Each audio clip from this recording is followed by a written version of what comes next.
13장에서 18장 말씀 계속 배우도록 하겠습니다. 네, 구약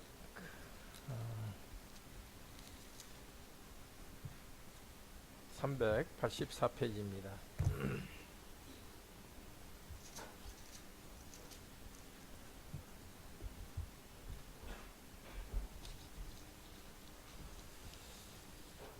사사기는 이스라엘의 왕이 있기 전의 시대에죠. 아마 기원전 1350년에서 한 1050년까지 한 300년 정도 기간의 일입니다. 사사가 몇 명 나오죠? 여기 사사기에 12명 나오죠. 12명 중에 좀 길게 기록된 사람이 6명이고 짧게 기록된 사람이 6명입니다. 오늘은 좀 길게 기록된 사람의 마지막, 이거 전체 그 사사의 마지막입니다. 삼손인데요. 13, 14, 15, 16 삼손에 대한 이야기 제일 길게 나옵니다. 그 앞쪽에 삼손처럼 길게 나오는 게 기드온 이야기입니다. 6, 7, 8, 9 4장인데 기드온의 경우에는 마지막에는 자기 아들, 그 배반한 아들에 대한 이야기입니다. 그래서 기드온의 경우는 3장이고 사실은 삼손의 경우가 13장에서 16장까지 가장 길게 나옵니다. 기드온은 삼손은 어디 사람이냐 하면은 단 지파입니다. 지도 한번 보시겠어요?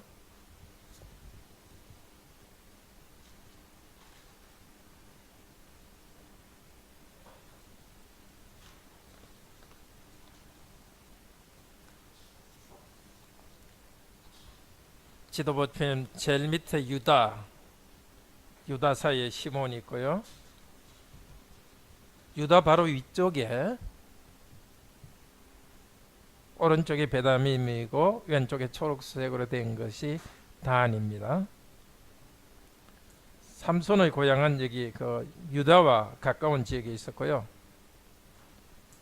그리고 유다 지역 그 왼쪽으로 해안 지역으로 아스돗, 아글론, 가드, 가사 이런 게 전부 그 블레셋 지역입니다. 블레셋 사람들이 아주 남아 있으면서 이스라엘을 괴롭혔는데 주로 유다 지역에서 괴롭혔습니다. 그때 하나님께서는 단 지파의 삼손을 일으켜 가지고 사사로 세워서 유다 지역 해안 지역에 있는 블레셋 사람들을 공격하고 그들을 벌해서 하나님 백성을 보호하는 일을 합니다. 우선 13장은 우리 제목이 어떻게 되어 있습니까? 하나님의 사자가 나타나서 삼손의 무엇을 예고하죠? 네, 출생을 예고합니다. 그리고 제사를 받으십니다. 우리 거기에 출생을 예고하고 적어 넣으시길 바랍니다. 자, 그 일이 있기 전에 어떤 일이 있느냐? 13장 1절에 보면 이스라엘 백성이 다시 하나님 앞에 악을 행했습니다. 그러니까 하나님께서 그들을 40년 동안 블레셋 사람의 손에 넘겨주었습니다. 그러니까 어떻게 하겠죠? 백성들은 부르짖었겠죠. 그런데 부르짖었다는 말이 나오지 않습니다. 이게 특이해요. 앞쪽에서는 하나님께서 그들을 심판하시면 부르짖는데 부르짖는다는 말이 나오지 않습니다. 백성들이 워낙 이제는 믿음이 없어가지고 고난을 당하는데도 하나님께 부르짖기도 기도도 하지 않는 그런 상태였습니다. 그때 단 지파의 소라 땅에 기도에 나오지 않습니다. 마노라는 사람이 있었습니다. 마노라의 이 뜻은 노아 있죠. 노아라는 이름과 같은데요. 비슷한데 노아는 안식이라는 뜻입니다. 마노아도 안식. 자, 안식을 누려야 되는데 안식이 없는 시대에 이 사람의 이름은 안식이었습니다. 문제는 자녀를 낳지 못했습니다. 근데 그 아내하고 따로 떨어져 있는데 하나님의 사자 천사가 나타났습니다. 사람 모습으로 나타났으니까 이 여자는 천사인 줄 몰랐습니다. 여자가 뭐라 그랬냐 하면은 네가 아들을 낳겠다. 너무 기분이 좋았겠죠. 반가웠습니다. 그런데 4절에 보면 너는 술을 마시지 말고 부정한 것을 먹지 말라. 임신할 동안에 애를 낳으면은 애도 머리에 칼을 대지 말라. 말하자면 머리를 깎지 말라. 그리고 5절에 뭐라 그럽니까? 태에서 나올 때부터 하나님께 바치운 나시린이 됨이라. 나시린. 예, 나시린이. 예. 나시린은 원래 구별하여 드렸다는 뜻입니다. 구별하여 드린다. 근데 나시린은 평생 나시린 되는 경우도 있고, 뭡니까? 뭐 1년이나 몇 개월 동안 나시린 될 수도 있습니다. 나시린은 뭐냐면 제사장은 아니지만 제사장처럼 하나님께 거룩히 섬길 수 있습니다. 나시린 서약을 한 사람은 성전에 가서 섬길 수도 있습니다. 그런데 나시린은 특별히 부정한 것을 먹지 말아야 되고 또 술을 마시지 말아야 돼요. 구약시대는 술을 마실 수 있었습니다. 그런데 제사장이 성전에서 일할 때는 술을 마시지 말아야 되었습니다. 나시린이 술을 마시지 말라는 것은 제사장처럼 거룩한 삶을 살아라는 것입니다. 자, 그리고 나서 남편에게 가서 그 이야기를 했어요. 그런데 남편이 그래? 그러면 다음에 나타나면은 그 사람한테 다시 물어봐라. 그리고 뭡니까? 삼손의 마지막 아버지가 되는 사람이죠. 이제 하나님께 기도했습니다. 하나님 다시 나타나서 좀 알게 해주십시오. 가르쳐 주십시오. 이렇게 했는데 이번에도 그 남편한테 먼저 안 나타나고 아내에게 또 나타났어요. 아내가 그 사람이 나타났다니까 가가지고 빨리 달려갔습니다. 그 남자한테 그 사람의 모습을 한 천사에게 달려갔습니다. 자, 이 아이가 태어난다면 어떻게 하겠습니까? 이 12절에 보면은 우리가 어떻게 할지를 어떻게 해야 되겠습니까? 이렇게 묻고요. 또 8절에 보면 어떻게 행할 것을 우리에게 가르치게 하소서. 이 가르친다는 말이 율법이라는 말하고 똑같아요. 여기서는. 그리고 또 행한다는 것은 율법에 순종하는 말이에요.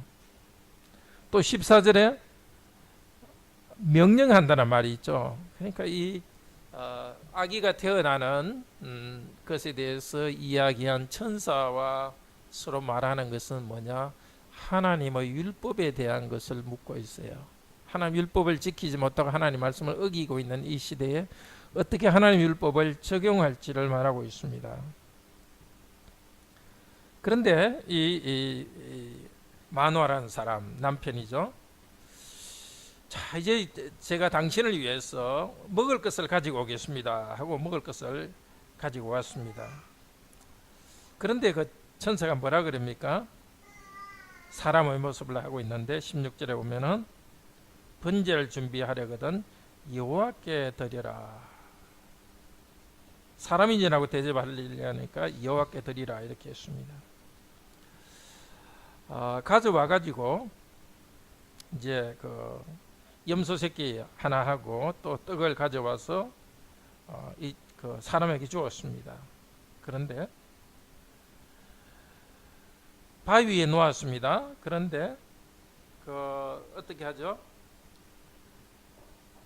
이적을 행하는데 어떻게 해요? 불꽃이 하늘로부터 그 바위 위에서 나와가지고 불꽃이 하늘로 올라가면서 그 사람도 하늘로 쏙 올라가는 거예요. 자, 우선 그 제사를 받는 것은 천사는 제사를 받지 않습니다. 그러니까 이 사람의 모습으로 나타난 천사가 제사를 받은 것을 보니까 이 사람은 사람이 아니라 여호와 하나님입니다. 그리고 18절에 보면 내 이름은 기묘자라. 기묘자라. 잘 모르는 분이다. 그 뜻인데 이 기묘자는 어디에 나오느냐면 이사야서 9장 6절에 나와요.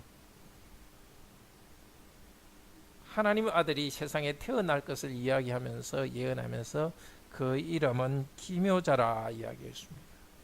여기 나타났던 사람은 하나님이었고 아마 앞으로 세상에 오실 예수 그리스도였던 것 같아요. 태어나실 예수 그리스도를 기묘자라고 했으니까. 자, 하나님께서 예배가 흩어진 이 시대에 이 들판에서 한 가정에 나타나서 예배를 받으십니다. 예배를 회복하십니다.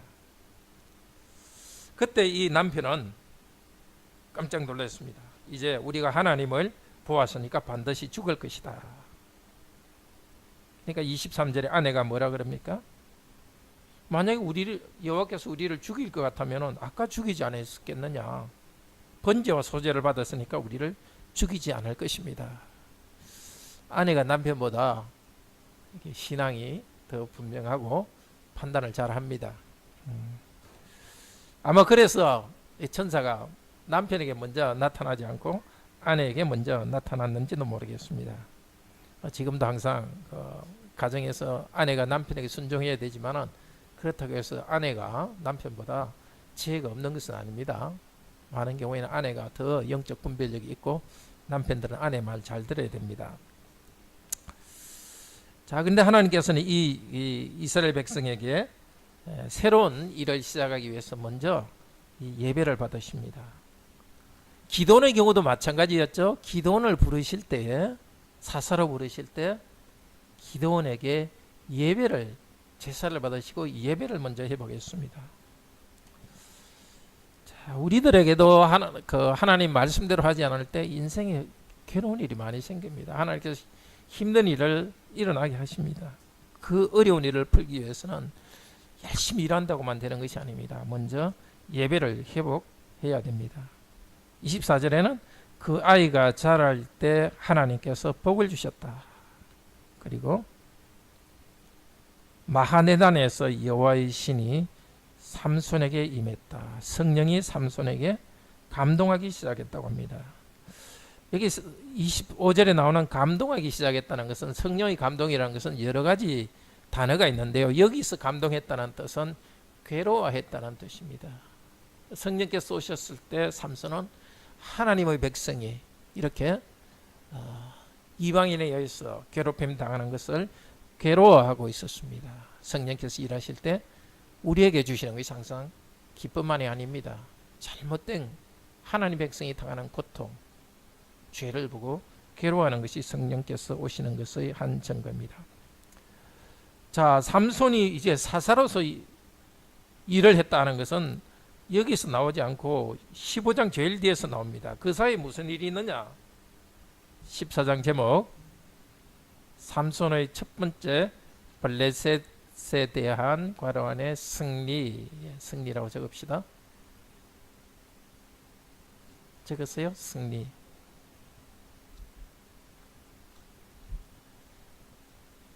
자, 특별한 기적으로 태어난 삼손, 성령이 감동 충만한 삼손. 14절에 뭘 하죠? 14장에 딥나에 내려가서 거기서 뭐요?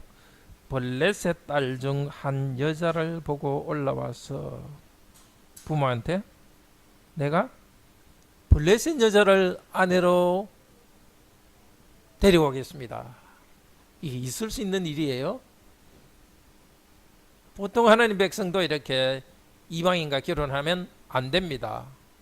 근데 나시리는 특별히 제사장처럼 하나님께 거룩하게 구별된 사람인데 어떻게 이방 여자하고 결혼하려고 그래요? 성령이 내려와 있고 성령님 함께한 특별한 사람인데도 그런 죄의 유혹에 빠질 수가 있습니다. 조심해야 되겠죠? 우리가 하나님 은혜를 체험했다고 해가지고 성경을 많이 깨달았다고 해가지고 우리가 갑자기 예수님처럼 되는 거 아닙니다. 우리에게 죄의 유혹이 있습니다. 부모가 그래 환영했겠어요? 안 된다. 우리 백성 중에 어떻게 여자가 없어가지고 할례 받지 아니하는 블레셋 사람에게 가서 아내를 취하겠느냐? 할례 받지 않았다는 것은 이방인이라는 뜻이죠. 삼손이 뭐라 그럽니까? 3절에 내가 그 여자를 좋아하니까 데려오겠습니다. 이게 문제예요. 좋아하면 결혼할 수 있는 거예요? 그게 아니에요. 좋아하는 것은 결혼할 수 있는 사람의 한 조건이에요. 좋아한다고만 결혼하는 것이 아니라 제대로 인격이 된 사람하고 결혼해야 되겠죠. 그리고 하나님을 믿는 언약 백성이 같이 결혼해야죠. 고린도서 6장에서는 사단과 하나님이 예수님이 이렇게 합치려는 것처럼 그것은 잘못된 것이라 합니다.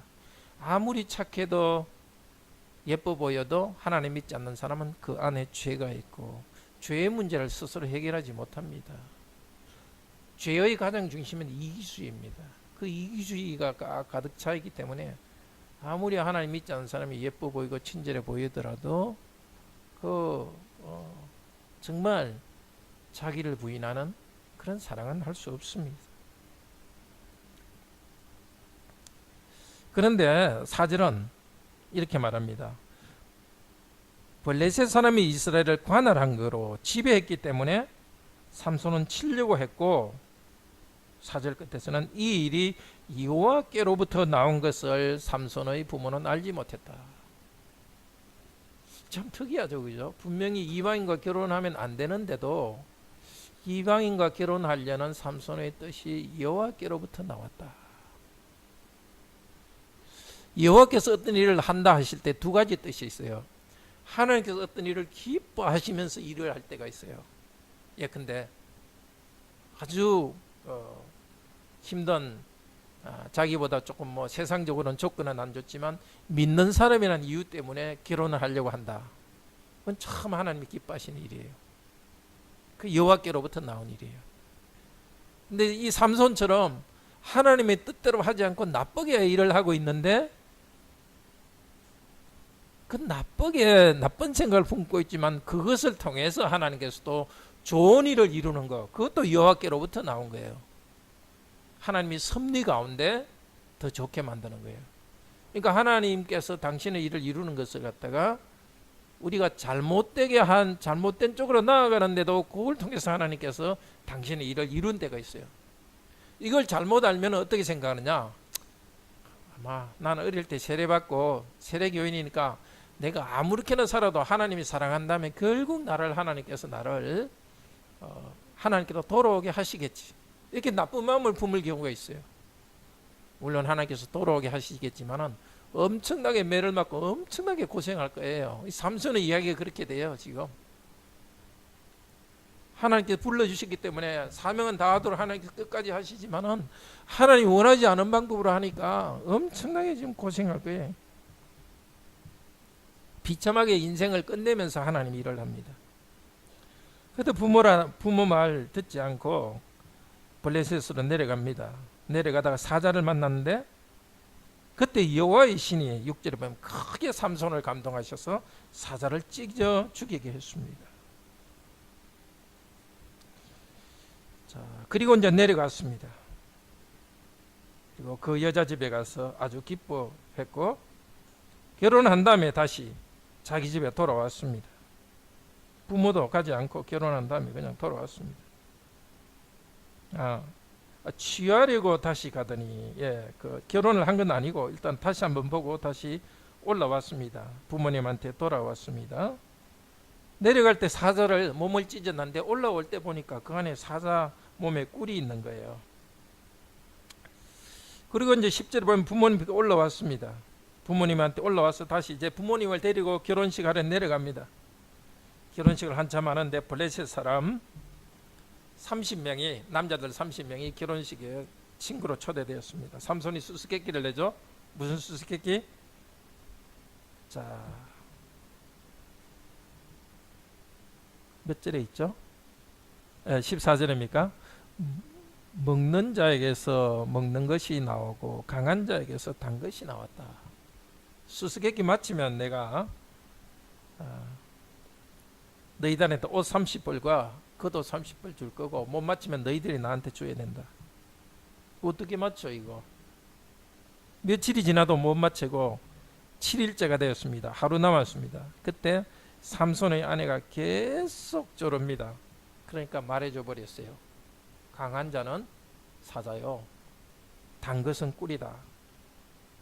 삼손이 무지무지 화가 났겠죠. 그래 내가 약속한 대로 준다 하면서 18절에 보면 7일째 되는 날 해가 지기 전에 어떻게 했어요? 그 말을 그 사람들이 대답을 해버렸고 삼손은 그때 어떤 일이 있습니까? 19절에 다시 여호와의 신이 삼손에게 임했습니다. 아스글론에 내려갑니다. 이거는 아스글론은 지도에 나옵니다. 여기 유다의 해안 지역 아스글론입니다. 그쪽에 가가지고 그쪽 남자들 30명을 죽이고 옷을 뺏어서 그 삼손의 아내가 살던 그 지역 사람들한테 주었습니다. 자, 성령이 감동되었다는 것이 두 번 나오죠. 사자를 쳐 죽였고 블레셋 사람을 쳐 죽였습니다. 하나님이 원하시는 대로 블레셋 사람들을 공격해서 죽였습니다. 하나님께서 기뻐하실까요? 기뻐하셨겠죠. 하나님의 백성을 공격하는 사람들을 쳐 죽였으니까. 하나님이 기뻐하실까요?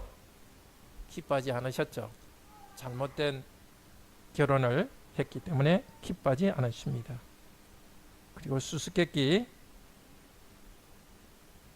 내줬으면 알려줘야 주면 안 되는데 그걸 말해줘 버린 겁니다. 자, 15장 얼마 후입니다. 이제 결혼한 다음에 삼손은 자기 고향으로 올라왔습니다. 다시 자기 아내한테 내려갔습니다. 갔더니 어떻게 했죠? 장인이 자기 아내를 다른 사람한테 줘버렸습니다. 어떻게 했죠? 삼손이 3절에 보면은 내가 블레셋 사람을 15장 3절 우선 15장 제목부터 참 봅시다. 삼손의 두 번째 세 번째 승리, 여우 꼬리의 물, 그리고 무엇의 능력으로? 성령님의 능력으로 나귀뼈로 1,000명을 죽이는 이야기입니다.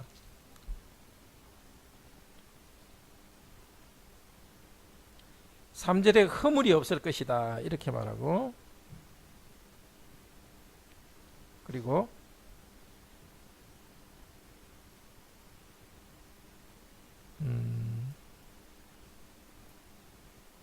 7절에 원수 갚은 후에야, 허물이 없다 원수 갚은 후에, 이 두 개 다 어떤 뜻이냐 하면은 내가 다른 사람에게 해를 주어도 잘못이 없다, 정당하다는 뜻입니다.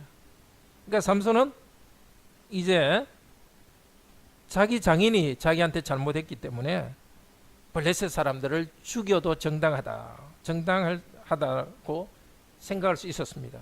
그래서 어떻게 하죠? 여우 300마리를 붙잡았어요. 이 참 기적이죠. 도대체 어떻게 했는지 말하지 않으니까 우리는 방법은 모르지만 그렇게 했다는 건 압니다. 여우 300마리를 붙잡아 가지고 꼬리를 묶어 가지고 꼬리에다가 어떻게 했죠? 횃불을 달아 가지고 불을 붙였어요. 여우가 가만히 있겠어요? 뜨겁다고 막 돌아다니면서 뭐 들판에 그냥 불을 질러버리고 포도원도 불 질러버렸어요. 아주 기적이 나타났죠. 그런데 여기 횃불이라는 말이 있죠. 4절에 횃불. 이 횃불이라는 말이 좀 특이한 말이에요. 앞쪽에서 횃불이 어디 나왔죠? 사사 이야기 중에 어디 나왔습니까? 횃불? 기드온이 싸울 때 그 횃불이 있었죠. 그와 똑같아요. 기드온의 군사가 몇 명이었죠? 몇 명? 300명. 이번에 여우가 몇 마리? 300마리. 그러니까 기드온의 그 이스라엘 백성 대신 이제는 하나님께서 여우를 갖다 하나님의 군사로 삼아가지고 횃불을 가지고 적들을 공격하는 거예요. 근데 이 횃불은 무슨 횃불이라고 그랬죠? 시내산에서 하나님께 나타났을 때 그 횃불. 그 시내산에서 하나님의 능력이 사사시도 나타나고 여우를 통해서도 이렇게 일하시는 겁니다. 놀랍죠? 참 신기한 일입니다. 그때처럼 똑같은 기적은 우리 시대는 일어나지 않습니다. 그렇지만 오늘 우리에게 이 이야기를 쓰신 것은 이유가 있습니다. 그때 함께 하시던 하나님의 능력은 우리가 믿음으로 나아갈 때 오늘도 우리 가운데 일하십니다. 전혀 안 될 것 같아도, 사람은 없어도 혼자 가더라도 동물을 사용해 가지고 하나님께서 적들을 공격하십니다. 마찬가지로 전혀 되지 않을 것 같은 상황에서도 하나님께서 주신 사명은 이루십니다. 삼손은 이렇게 죄를 지으면서도 나갔지만은 하나님께서 그를 사용해서 일하십니다. 아무리 악조건이라도 하나님께서 우리와 같이 일하신다는 믿음 가지시기를 바랍니다.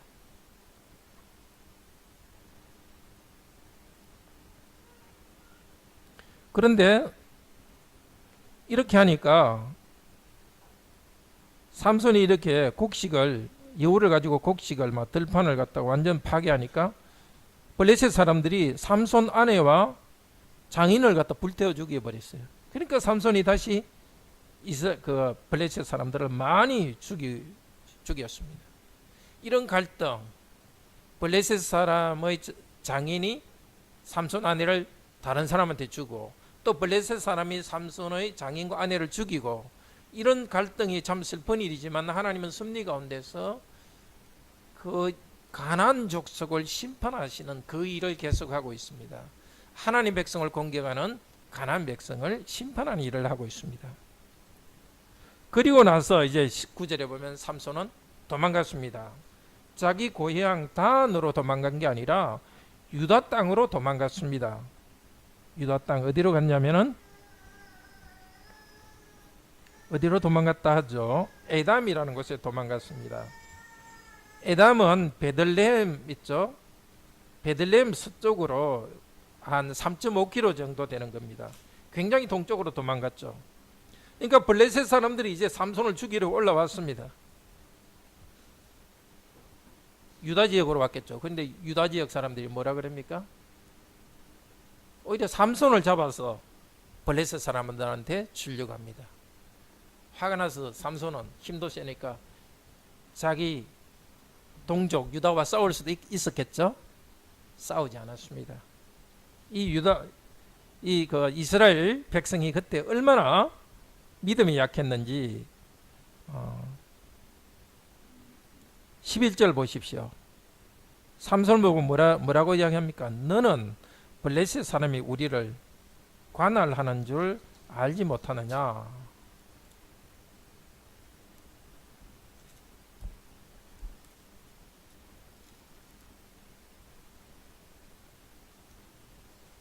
네, 우리 그 개정계에게는 블레셋 사람이 우리를 다스리는 줄을 알지 못하느냐. 블레셋 사람이 자기들을 지배하는 걸 당연하게 생각하고 있습니다. 그만큼 믿음이 없었습니다. 그렇게 다른 나라가 다스리면 하나님께 기도해서 싸워 이길 수 있도록 힘을 구해야 되는데 완전히 힘도 없고 믿음도 없습니다. 그렇게 믿음이 작으니까 삼손은 어떻게 할 수 없습니다. 그 백성과 싸울 수도 없고, 그래서 스스로 결박되어서 저쪽 블레셋 사람들에게 넘겨집니다. 그래서 한 10km 정도 서쪽으로 가서 레히라는 곳에 블레셋 사람이 있는 곳에 삼손을 넘겨줍니다. 근데 14절 어떻게 합니까? 바로 그때 여호와의 신이 삼손에게 내렸다. 이 내렸다는 것은 삼손에게 갑자기 임하시며, 이것은 갑자기 임한다는 것보다도 강하게 달려온다는 뜻입니다. 아주 강한 힘으로 내린다는 것입니다. 삼손의 힘을 강하게 했고, 삼손을 묶었던 밧줄이 그냥 뭐 불에 타듯이 그냥 싹 잘라져 버립니다. 그리고는 삼손은 무기가 없잖아요. 둘러보니까 거기에 낙타 뼈다귀가 있죠. 그걸 들고서 싸웠는데 1000명이나 죽었어요. 성령께서 함께 하시니까 이 낙타 나귀뼈 하나 가지고 1000명을 죽인 겁니다. 자, 우리도 정말 위기 가운데 들어갈 때가 있습니다. 가진 것 아무것도 없을 때 있습니다. 그러나 성령께서 함께 하실 때는 조그마한 것 하나 가지고 그것 가지고 큰 일을 할 수 있습니다. 내 가진 게 적다고 불평할 이유가 없습니다. 여러분이 하나님의 사람 아닙니까? 하나님이 여러분에게 사명 주지 않았습니까? 가정을 세우고 또 일을 하도록 또 성도들을 섬기도록 은혜 주지 않았습니까? 가진 것이 적다고 불평하지 말고 하나님이 주신 조그만 것을 가지고 그것을 가지고 휘두르면 됩니다. 그리고는 또 삼손이 마실 것이 없어서 거의 죽게 되었습니다. 하나님께 기도했더니 샘물이 터져 나오게 했습니다. 삼손은 죽어가다가 다시 살아났습니다. 이렇게 큰 영웅적인 일을 했지만 삼손은 그냥 한 인간에 불과합니다. 삼손 안에 특별한 힘이 있었던 게 아닙니다. 하나님이 도와주셔야만이 살아갈 수 있는 아주 연약한 인간입니다. 삼손은 자기가 그런 연약한 인간이라는 것을 알고서 하나님께 기도했고 하나님은 그 말을 들었습니다. 16장 삼손이 네 번째, 다섯 번째 승리입니다. 슬픈 이야기입니다. 그렇지만 자 14장 끝은 20절은 삼손이 그때부터 이스라엘 사사로 20년을 지냈더라. 이번 승리 때문에 이제 사사로서 백성한테 인정받았습니다. 16장 1절에 가사에 가서 이 가사고 여기도 지도에도 나오죠. 유다 왼쪽 제일 밑쪽에 해안지역에 가사가 있습니다.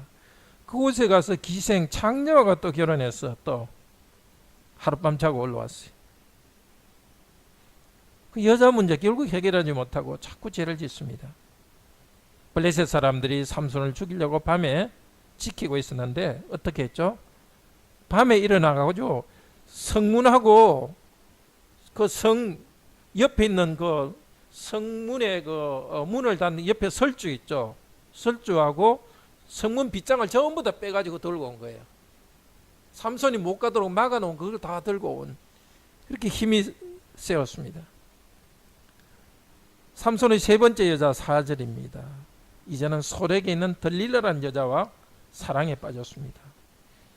삼손과 들릴라, 이 영화에 보면 굉장히 삼손과 들릴라가 서로 사랑하는 것 같지만 이 들릴라라는 여자는 아주 악한 여자입니다.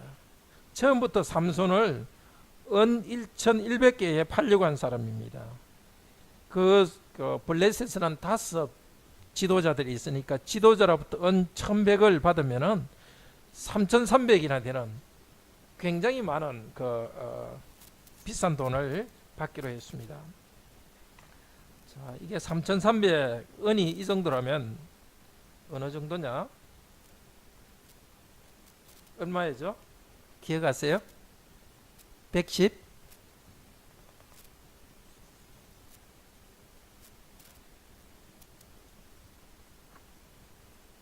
예. 275명의 노예를 살 수 있는 큰 돈입니다. 자, 그리고 이제 블레셋 사람은 이 여자를 통해서 삼손의 힘을 알려고 합니다. 삼손 당신의 힘이 어디서 나와 있느냐? 그 아내를 통해서 묻습니다. 삼손은 거짓말합니다. 또 거짓말합니다. 세 번째는 비슷한 말을 해줘요. 내 머리털을 배틀에다 짜면은 내 힘이 없어질 거다. 점점 위험해지죠. 하나님께서 머리털을 길러라 한, 그게 순종했기 때문에 삼손은 이 힘을 얻었는데 자기 믿음을 가지고 장난을 치고 있습니다. 근데 이번에도 그것이 사실이 아니었죠. 근데 이제는 그 아내가 들릴라가 울면서 15절에 보면 계속 쪼릅니다. 16절에 보면 하도 쪼르니까 삼손이 그냥 죽을 지경에 있다 합니다. 예. 날마다 쪼름에 마음이 변내하여 죽을 지경이다. 왜 이렇게 죽을 지경이 되었습니까? 헛된 사랑에 빠져서 하나님 말씀과 헛된 탐욕 사이에 죽을 지경이 되었습니다. 여러분은 그런 식으로 좀 죽을 지경이 되지 말기를 바랍니다. 하나님 말씀대로 그대로 순종하면 이런 어려움이 없는데 탐욕을 포기하지 않으니까 하나님 말씀과 이 사이에 죽을 지경이 되었습니다. 결국 삼손은 말해줍니다. 나는 하나님의 나실인이다. 17절에 내 머리카락을 자르지 말라고 했고, 그래서 내 머리를 자르면은 내 힘이 없어질 것이다.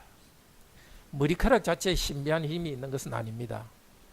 하나님 말씀에 순종할 때 하나님께서 능력을 주셨습니다. 머리카락을 자르라고 말한 것은 하나님의 그 일하심을 가볍게 여긴 것이기 때문입니다. 머리카락이 잘렸고 블레셋 사람들이 삼손을 묶었을 때 삼손은 아무 힘이 없었습니다. 결국 23절에 보면 블레셋 사람들의 신인 다곤 신전에 모였습니다. 그리고 삼손을 그 근처에서 그 맷돌을 돌리게 했죠. 그때 맷돌은 조그만 맷돌이 아니라 큰 돌멩이 하나, 그 위에 큰 돌멩이 하나가 있고 거기다 소를 갖다가 묶어가지고 소가 빙빙 돌면서 거기 그 벼를 갖다가 곡식 껍질을 까는 거였습니다. 소처럼 그렇게 놀잇감이 되었습니다. 블레셋 사람들은 뭐라고 축하합니까? 우리의 신 다곤이 삼손을 우리에게 붙잡아 주었다. 삼손의 죄 때문에 우상이 높여지고 있고 하나님이 조롱받습니다. 그리고 삼손을 데리고 와가지고 그 백성들이 블레셋 사람이 다 모인 앞에서 서커스처럼 삼손을 놀리게 했습니다. 그때 삼손이 얼마나 눈물이 흘렸겠습니까? 블레셋 사람은 삼손의 눈까지 뺐습니다. 그때 삼손은 그 사람들이 모인 신전 가운데 서 있었습니다. 삼손을 잡고 부축하고 있는 그 소년들에게 좀 가까이, 기둥 가까이 좀 나를 데려가 달라 합니다.